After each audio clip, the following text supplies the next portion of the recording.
Hey, this is Mark coming to you from Baker's Green Acres. Today's the 27th Sunday, August 2017.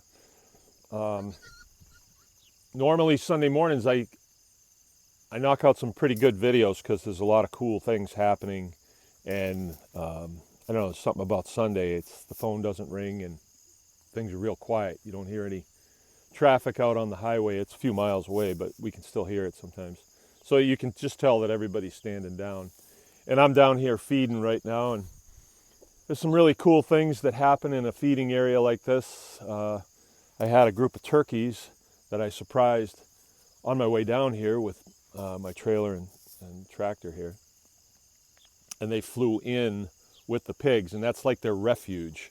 So inside of this pen is sort of where they hide from us. And the geese, there's a pond right over there, and the geese do the same thing.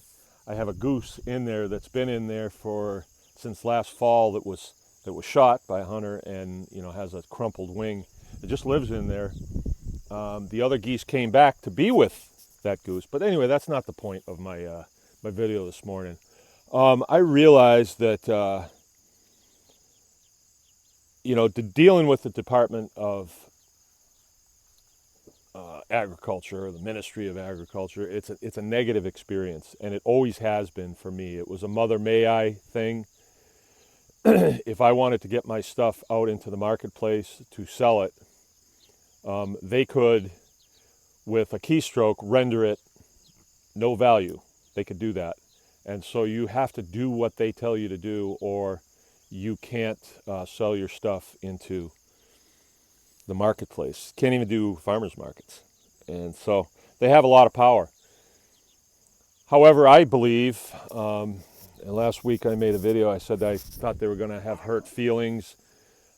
Feelings really shouldn't come into the mix here because they're supposed to be pros, but evidently they've got some hurt feelings down there in Lansing right now because I made the decision that I was going to surrender my license, which means I don't want to be in a partnership with them. I don't want any contractual ties with the Department of Agriculture,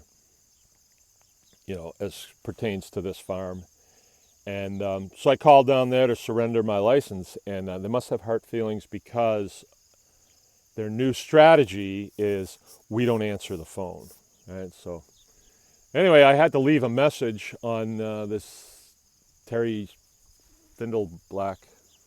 I forget his name exactly, but he's high up in the food chain there.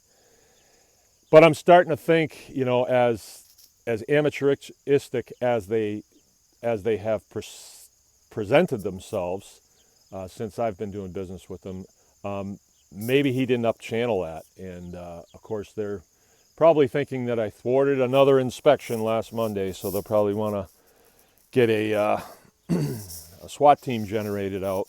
So I just want this out in the public domain that I've just surrendered my license, and that means I can't sell things at farmers markets, restaurants, or retail stores.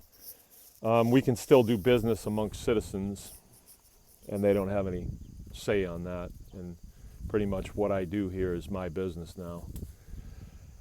It's sad it had to come to that, but I really don't want to sully the farming experience with a partner like that. And it's ironic in a way that we call them the Department of Agriculture. You would think that they would be excited about the things that we do in agriculture, but they are not. If I am, applying a whole bunch of pesticides, things like that, they get real excited about that, I guess. But the way I farm, they're just not excited about that at all. And they don't like people who dissent from what they think agriculture should be.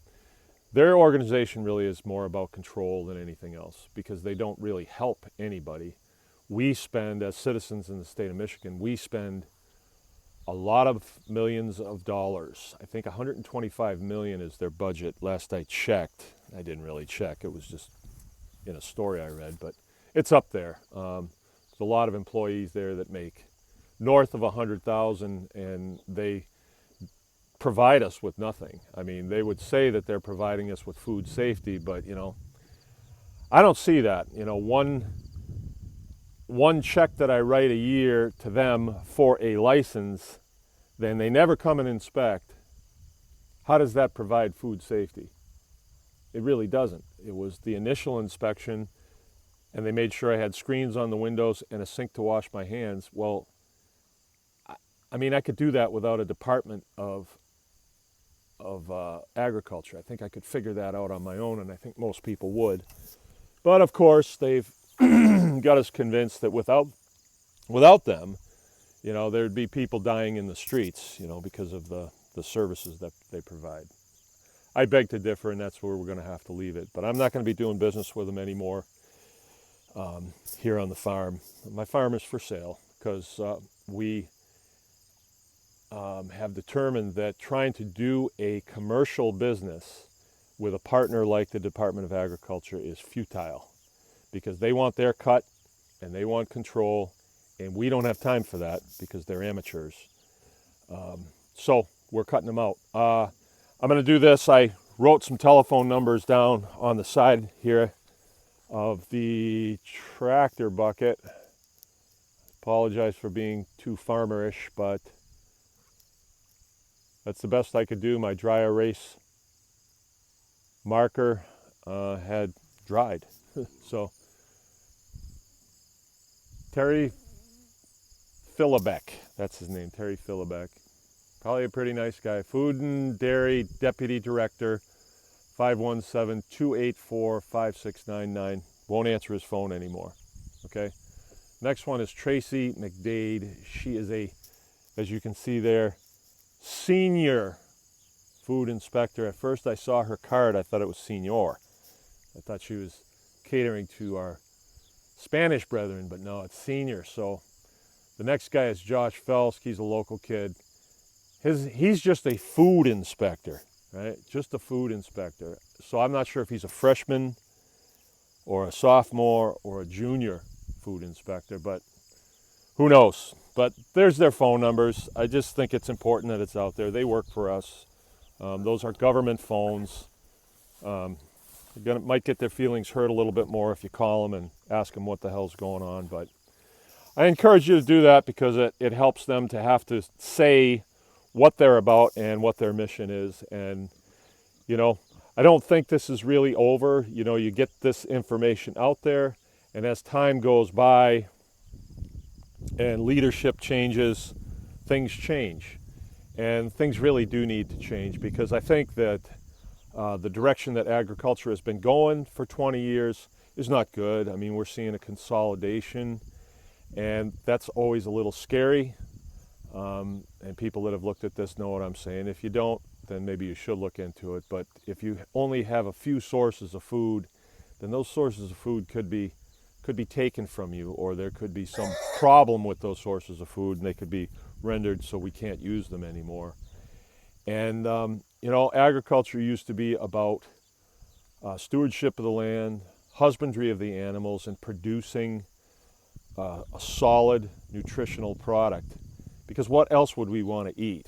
You know, we don't want to eat just the cheapest stuff that they can come up with. But that's where it's gone, unfortunately. And I think we all know that it's broke, and this is just one piece of it. And I have to say it because it's the truth and it's out there. I'm sorry if I hurt feelings, but remember, feelings, nothing more than feelings. Morris Alpert, get the song, listen to it. And so, if I can, from here on out, I'm going to go back to just making videos about the cool stuff that happens in agriculture, and hopefully more people want to get into it, because it's the funnest thing. It really is fun.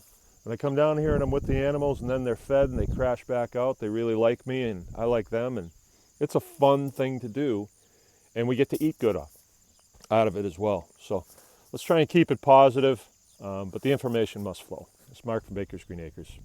Anyone can farm.